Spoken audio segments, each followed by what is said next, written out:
네, 오늘은 초점을 잃지 말고 주님을 따라가자 이런 주제로 말씀을 드립니다. 누군가를 따라간다고 할 때는 따라가는 이유와 목적이 있어야 하겠지요. 남들이 장에 간다고 하니까 걸음지고 장에 갈 수는 없습니다. 어릴 때는 부모를 따르고 젊었을 때는 친구를 따르고 결혼하여 자식을 낳으면 그 어린 자식은 또 부모를 따라갑니다. 이렇게 부모를 따르고 친구를 따르고 또 내가 앞서가는 부모가 되어서 자식이 나를 따르고 이것이 인생의 순환본이라 할 수가 있습니다. 결국은 누군가 나의 덕을 보고 나를 따르는 사람이 생기는데 그게 바로 부모 역할이지요. 근데 자식이 되어 부모를 따르는 것도 쉽지 않고 부모가 되어서 자식을 인도하는 것도 쉽지가 않습니다. 그래서 우리가 주목해야 되는 한 분이 계시는데 바로 우리를 이끌어 가시는 주님이십니다.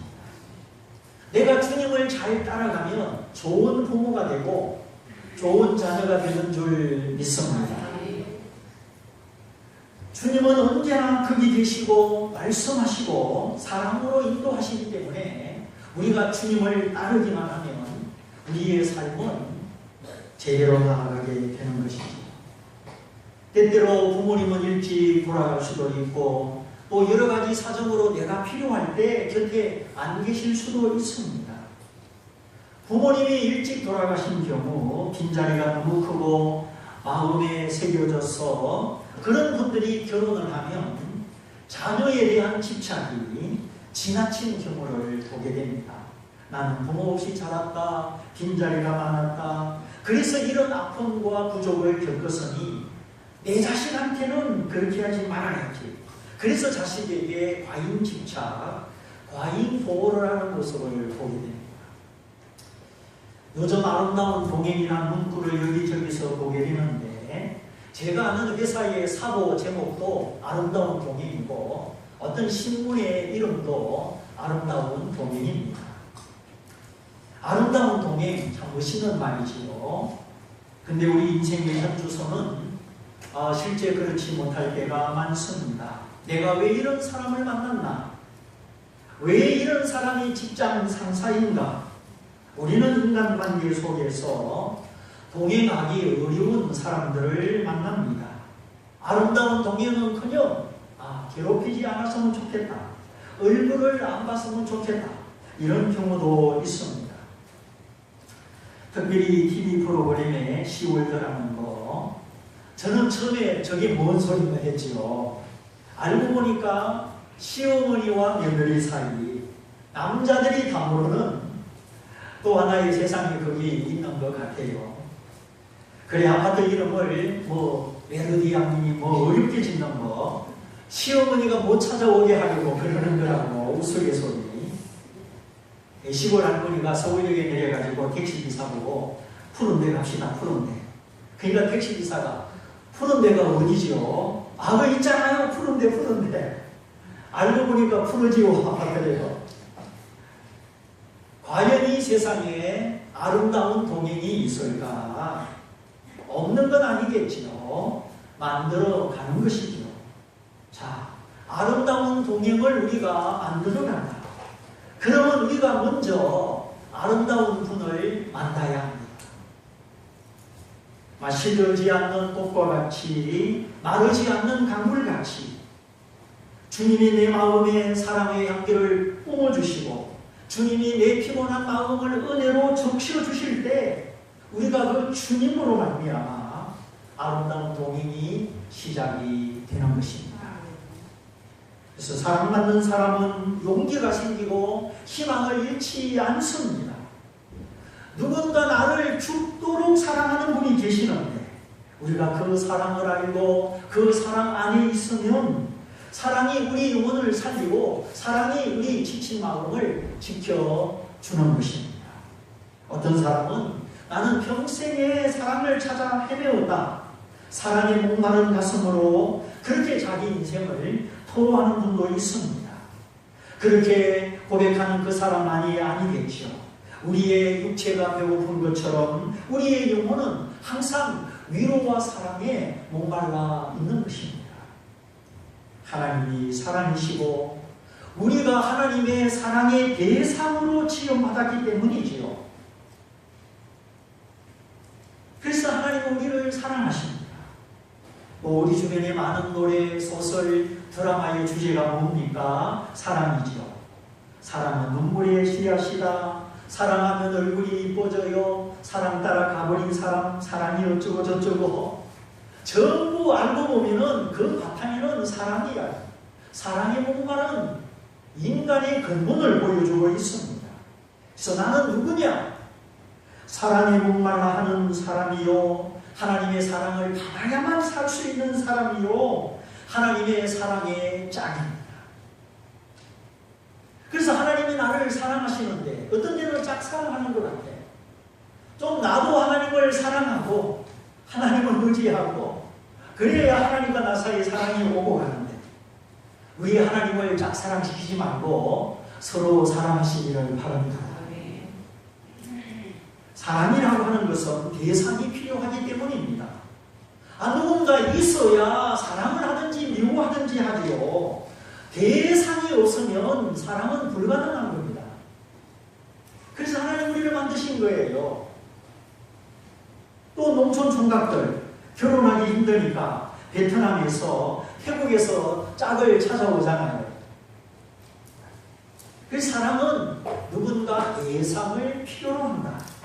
하나님은 우리를 당신의 사랑의 대상으로 사랑의 짝으로 창조하셨습니다.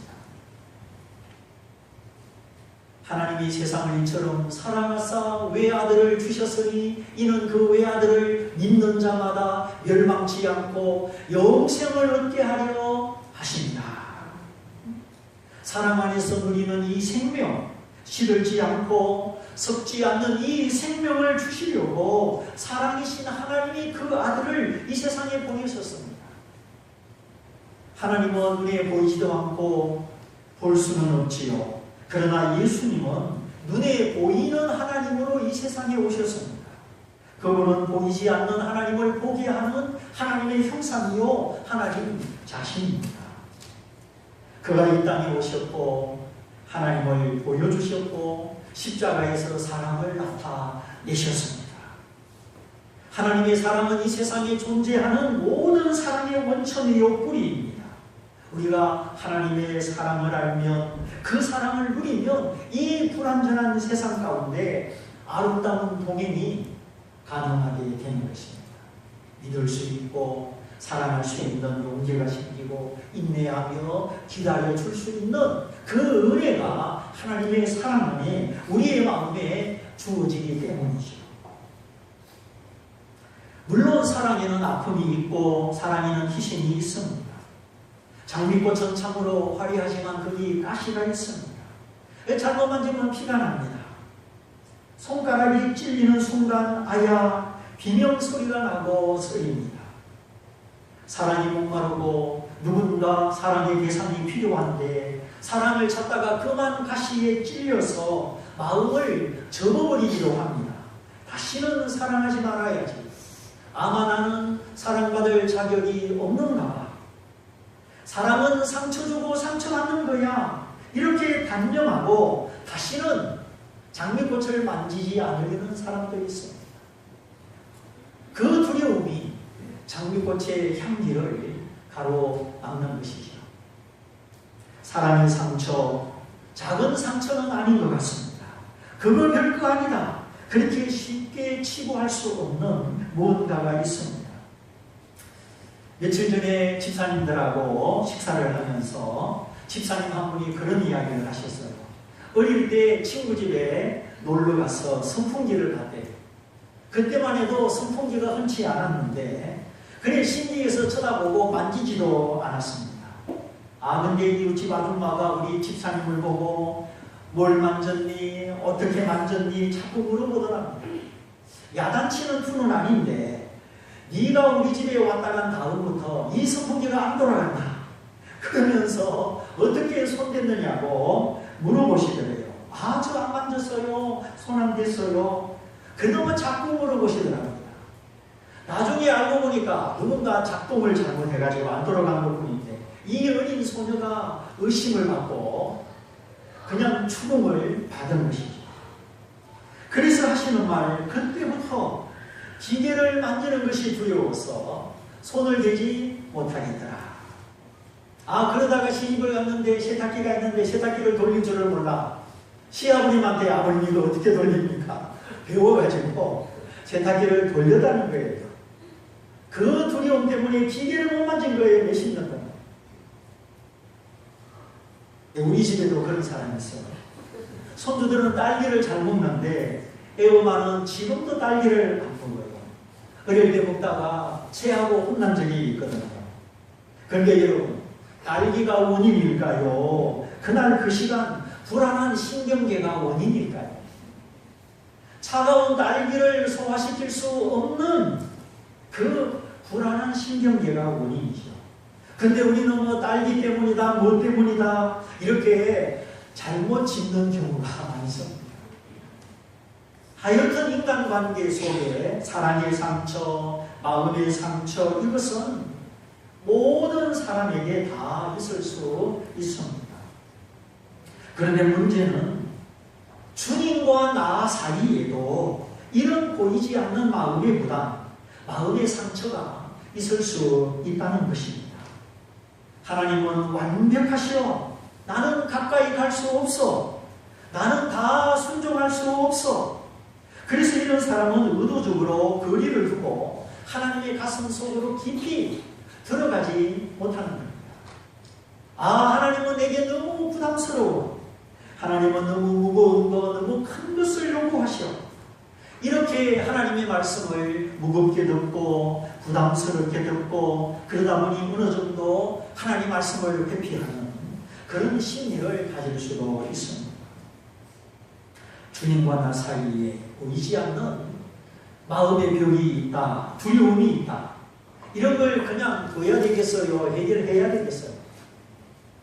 소뚜껑을 보고 자라본 듯이 놀란다고 사람이 한번 부정적인 경험을 하고 부정적인 인식이 들어오면 이게 얼마 동안 지워지지 않고 마음에 있는 것 같아요. 작년인가 재작년인가 대관령 양떼 목장에 가서 양에게 풀을 주다가 그만 채린이가 손가락이 물렸어요. 풀 만지고 얼른 손을 넣어야 되는데 2살짜리가 줄 알아야지 같이 쥐고 있다가 양이 손가락도 같이 물어버린 거죠. 한참 지나서 책을 읽으면서 양 그림이 나왔어요. 그때마다 양만 나오면은 내 손가락 물으시오 그러면서 이 양이 자기 손가락 물었다고 뭐 그 책 읽는 거는 뭐고 그냥 막 손가락 물었다고. 나는 주님의 얼굴을 뵙고 주님을 상대하리라 어떤 부분이 두려운지 어떤 부분이 어려운지 오늘 주님과 나 사이에 그 애매한 간격, 애매한 오해 그런 것이 없어야 되는데 있을 수가 있습니다.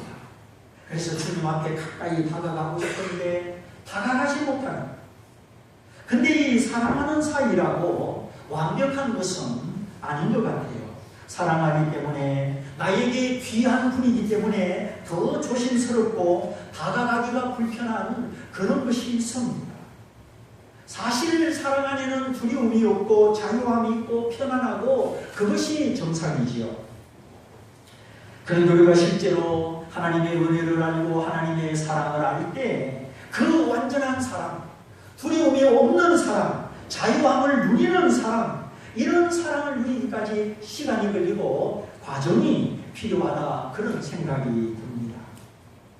부부도 그러잖아요. 처음에는 못 모르고 결혼했는데 살다 보니 정이 들더라. 자, 오늘 읽은 말씀은 베드로를 위시한 6명의 제자들이 옛날 고기 잡던 어부 시절로 돌아갔다 그런 이야기입니다. 베드로가 마음이 그런 거예요. 나 이제 예수님 제자 아니야. 나는 전도도 못해. 나는 안 되는가 봐. 아무리 예수님 따라가려고 해도 따라갈 수 없어. 아이고 하나님은 저기 앞에 계시고 나는 아무리 뛰어도 못 따라가. 내가 언제 하나님을 기쁘시게 해드리겠어? 나는 못해. 일종의 이런 심리라 할 수가 있습니다. 누구보다 주님을 사랑하고 적극적이고 열심히던 베드로. 근데 이제는 예수님의 제자고 뭐고 그냥 다 버리고 옛날 생활로, 옛날 지식으로 돌아간 것입니다. 무슨 일이 있었습니까? 나는 예수님을 모릅니다. 3번 부인했던 그런 사건이 있었지요. 베드로 자기 생각에는 예수님이 감옥에 가면 자기도 따라가고 예수님이 죽는 데 가면 자기도 같이 죽을 수 있다고 그렇게 생각을 했는데 생각대로 되지 않았습니다. 내가 주님을 위해서 이만큼 할 수 있겠다 마음을 먹었고 그렇게 하고 싶은데 너 예수 제자지, 예수와 한패지, 많은 사람 앞에 그 소리를 들을 때 그래 나 예수 제자요, 나 예수 믿는 사람이요, 떳떳하게 고백하지 못하고 아니요 아니요 아니요 아니라는 말을 3번 예수님을 부인한 것입니다. 이것이 베드로의 본심인가요? 믿음이 약해서 기도 생활을 못해서 넘어진 것인가요? 결코 베드로의 본심은 아니었죠. 실제적으로 핍박을 각오하고 예수님을 따라가기 위해서 기도해야 되는구나, 하나님 의지해야 되는구나, 성령을 받아야 되는구나, 이거를 몰라서 준비가 안 돼서 실패한 것입니다. 그러나 베드로는 그 실패가 성공의 어머니가 됐죠. 그날 예수 모른다 3번 부인하고 꼭지요 하고 닭이 울 때 뭐가 생각났습니까? 베드로야, 너 시험에 들지 않도록, 너 실패하지 않도록 깨어 기도해라. 오늘 밤 닭이 울기 전에 네가 3번 나를 부인할 것이다. 그 주님의 말씀이 생각나서 통곡하며 심히 울었습니다. 그 주님의 말씀을 새겨듣지 못한 자신의 교만을 깨달은 것입니다. 사랑하는 사람이 위기에 처했는데 도와주지 못하고 나 저 사람 모른다 이렇게 했으면 그게 마음의 상처가 될까요? 안 될까요? 사랑하는 자식이 열이 풀풀 끓고 아프면 그걸 지켜보는 부모가 도와주지 못하는 부모 마음이 애간장이 타는 겁니다. 그런 일이 반복되고 나중에는 자책을 하죠. 아유 나는 못난 부모라, 못난 일이라, 이렇게 자책을 합니다. 자, 주님과 나와의 관계, 교회와 나와의 관계, 또 목사님과 나와의 관계, 여기서도 이런 자책과 마음의 부담을 가지고 있을 수가 있습니다. 남남이라면, 사랑하지 않는다면 가질 수 없는 감정입니다. 사랑하기 때문에, 은혜 받았기 때문에, 주고받고 오고 가고 세월이 흐르고 그렇기 때문에 이런 감정을 느낄 수가 있는 것입니다. 어쩌다가 가장이 실수해서 감옥에 갇혔습니다. 자주 찾아가지 못하는 아내도 괴롭고 처자식을 돌보지 못하는 그 남편도 본인도 괴로운 것입니다. 그가 누구든지 내 마음에 있고 사랑하는 사람을 돌아보지 못하는 것은 괴로운 것입니다. 이것이 사랑의 짐이요, 사랑의 부담이라 할 수가 있습니다. 이런 사랑의 부담, 사랑의 짐, 잠깐은 괴롭지만 이런 것이 있음으로 말미암아 사람이 성숙해지고 새로 태어나는 것입니다. 만일에 사랑의 짐이 없다면 인격적인 장애인이 될 수밖에 없습니다. 그래서 사랑의 짐은 기도하고 끝까지 잘 지고 가는 그런 자세가 필요한 것입니다. 사랑은 주는 것이고 희생하는 것이고 아껴주는 것이지요. 내 사랑한다고 하면서 받기만 하고 아깝고 주고 싶지 않고, 그건 사랑일까요? 아닐까요? 사랑이라는 것은 참으로 신비한 것입니다. 친구 간의 우정도 사랑이고, 부모 자식 간의 피부치 사랑도 있고, 이성 간의 사랑도 있습니다. 이 중에 가장 아름답고 위대한 것은 하나님의 사랑이지요. 사랑을 알면 가슴이 따뜻하고 담대해지고 아까운 것이 없어집니다. 선홍이 형제 아까운 거 있어요? 없어요? 없다고 해야지. 있지도 않겠지만 지금 깨가 쏟아지겠죠. 바라기는 여러분 주변에, 여러분의 삶에 사랑하는 사람들이 많아지고 사랑으로 말미암아 아름다운 동행이 풍성하시기를 바랍니다. 사람은 친구가 없이는, 사랑이 없이는 살 수가 없습니다. 우리 인생에 3번 중요한 날이 있는데, 태어나는 날, 결혼하는 날, 죽는 날이지. 결혼하는 날, 사랑의 짝을 만나는 날입니다. 그런데 사랑 안에는 상처도 있다, 장미꽃에는 가시도 있다, 그런 말씀도 드렸습니다. 이 사람과 사람 사이 이 사랑은 불완전합니다. 사랑이 변하여 낙심이 되기도 하고, 사랑이 변하여 때로는 미움이 되기도 합니다. 그러므로 우리가 포기할 수 없는 사랑, 소홀히 할 수 없는 사랑이 바로 하나님의 사랑입니다. 왜냐하면 하나님의 사랑은 꺼지지 않는 사랑이요, 변함없는 사랑이요, 우리를 회복시켜 주시는 사랑이기 때문입니다. 예수님은 제자들을 위하여 십자가에 죽으셨습니다. 또한 다시 살아나셨습니다.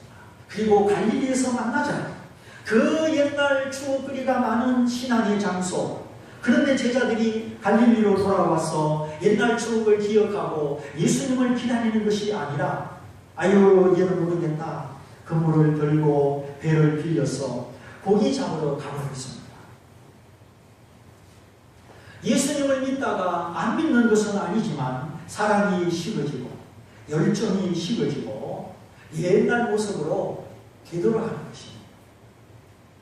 사람 같으면 그래 이제 얼굴 보지 말자, 내가 그렇게 은혜를 베풀고 사랑을 주었는데 나 모른다 3번 부인하더니 이제는 그렇게 약속을 해도 약속도 안 지키고 옛날로 돌아가, 그래 이제 얼굴 보지 말자, 그럴 수 있지만 우리 주님은 그렇게 하지 않았습니다. 그 서먹서먹한 관계를 치료하시고 용서하시고 회복시켜 주시는 주님의 모습입니다. 너는 나를 따르라. 다시 주님을 따라갈 수 있는 용기와 믿음의 불꽃을 일으켜 주시는 주님이십니다. 그럼 어떻게 일으켜 주셨습니까?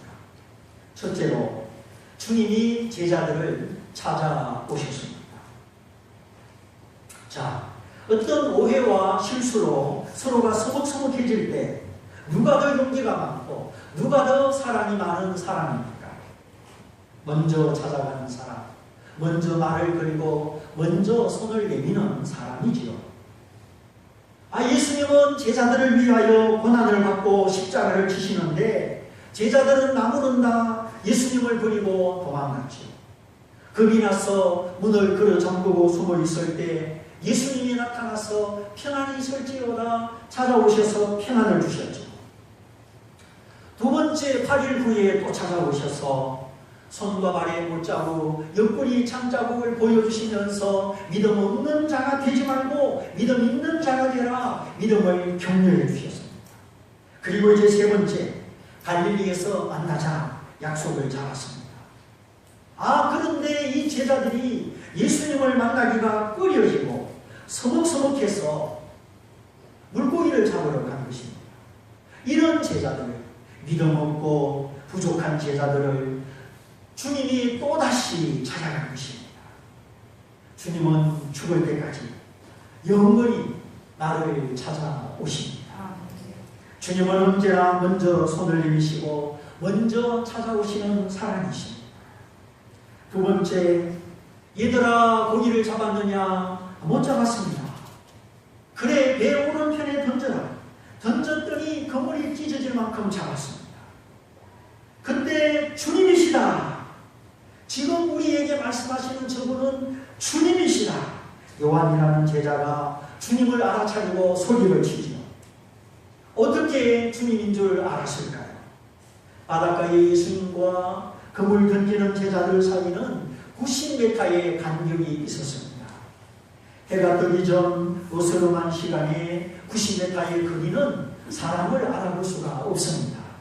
그런데도 주님이시다 알아봤습니다. 얼굴을 보고 알아본 것이 아니라 3년 전에 그때는 깊은 데로 가서 그물을 던져라. 3년 후에 지금은 배의 오른편에 던져라. 깊은 데 오른쪽 그것만 틀리고 나머지 모든 상황이 어때요? 똑같은 것입니다. 3년 전에도 밤새 던져 못 잡았고 지금도 밤새 던져 못 잡았습니다. 그런데 주님의 목소리 그 말씀에 순종하니까 많이 잡았습니다. 예수님이 이 비슷한 경험, 똑같은 경험을 재차 주신 까닭이 무엇일까요? 이전에 받은 하나님의 은혜, 하나님의 사랑을 기억하라는 것입니다. 지금 어렵다고 어려움에 파묻히지 말고 지금까지 베푸신 은혜, 지금까지 나와 함께 하신 은혜를 기억할 수 있기를 바랍니다. 하나님은 결코 우리를 소홀히 하지 않습니다. 다만 우리의 믿음을 기다리시는 것입니다. 이상하다. 왜 이렇게 고기가 안 잡힐까? 밤새 흙탕을 치면서 제자들은 그날 밤 고전을 면치 못했습니다. 그러나 그때 들려오는 주님의 목소리, 배의 오른편에 던져라. 아니 오른편? 조금 전에도 던졌는데요. 왼편에도 던지고 오른편 다 던졌는데요. 이렇게 항변할지도 모릅니다. 그러나 주님의 말씀을 듣고 던지는 것과 안 듣고 던지는 것은 다른 것입니다. 사실 우리의 삶은 거의 똑같습니다. 그러나 차이가 있다면 말씀을 듣는 삶과 듣지 못하는 삶이죠. 제자들이 경험한 이 실패의 경험, 난감한 경험, 그러나 이 실패는 실패를 위한 실패가 아니었습니다. 고난을 위한 고난이 아니었습니다. 3년 전에 내게 베푸신 그 은혜, 아니 지금까지 수없는 실망과 위기와 고비 가운데서 나를 건져주시고 지켜주시고 함께 해주신 그 은혜, 그 은혜를 잊지 말라 하시고 기억하라 하시고, 그러므로 지금도 낙심하지 마라. 지금도 네가 어떤 형편에 처했든지 하나님을 바라보라는 것입니다. 실망과 낙심, 그것은 신앙의 적입니다. 가볍지 아니한 적입니다. 빈 그물 헛수고 거기서 들려지는 주님의 말씀을 순종하면 우리를 일으키시고 우리를 회복시키시는 하나님의 은혜가 있습니다. 세 번째, 얘들아 이리 와서 아침을 먹으라.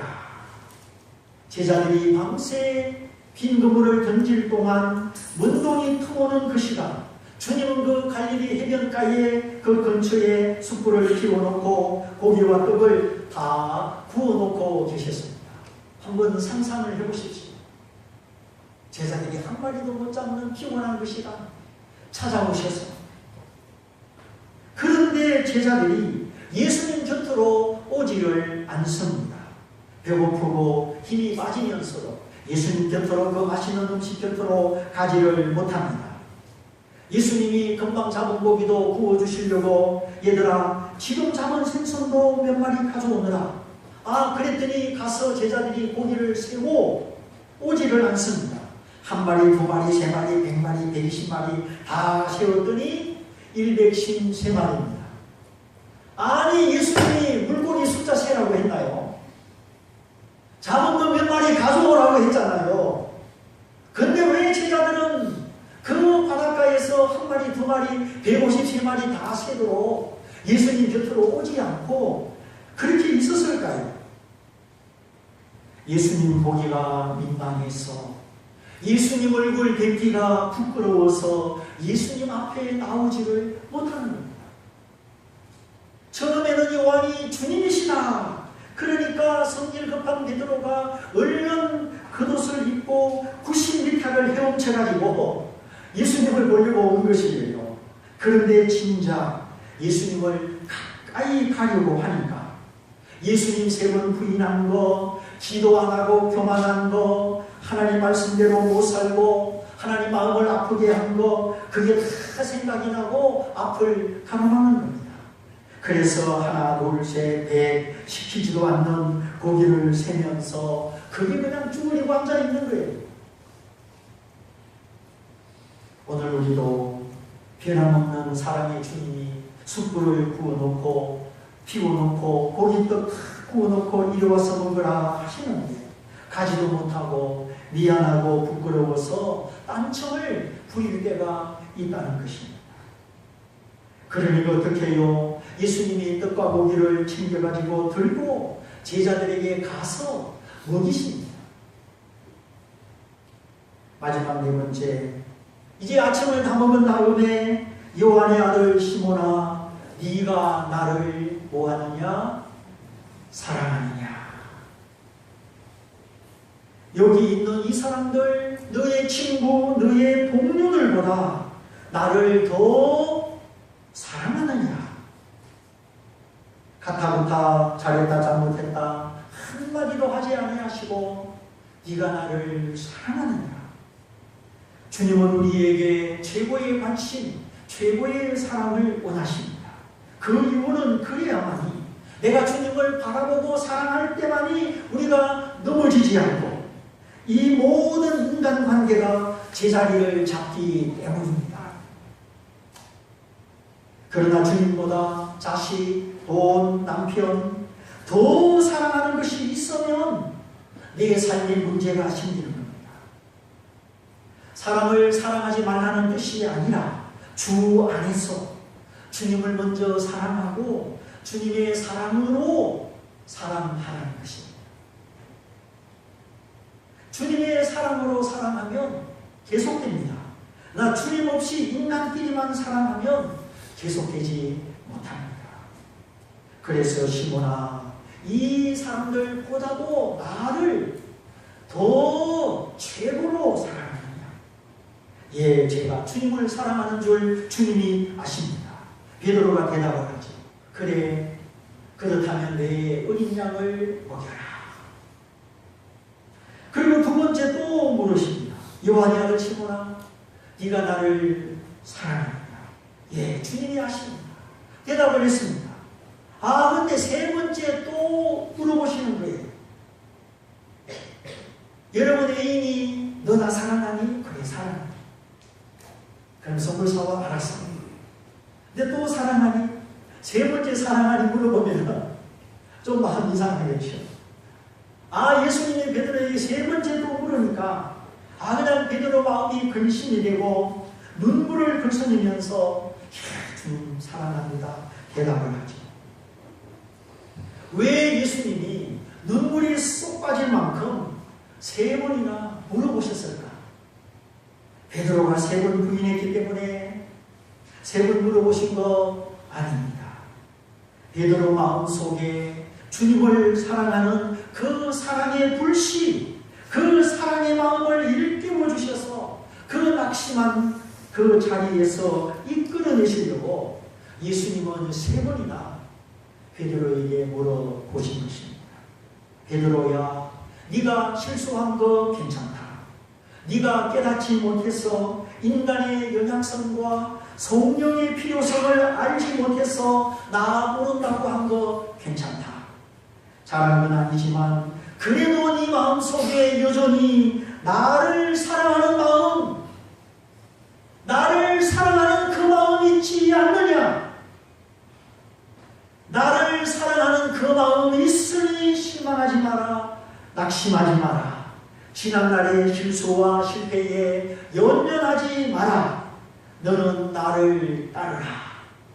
베드로의 영혼의 불꽃을, 사랑의 불꽃을 다시 활활 피워 주신 것입니다.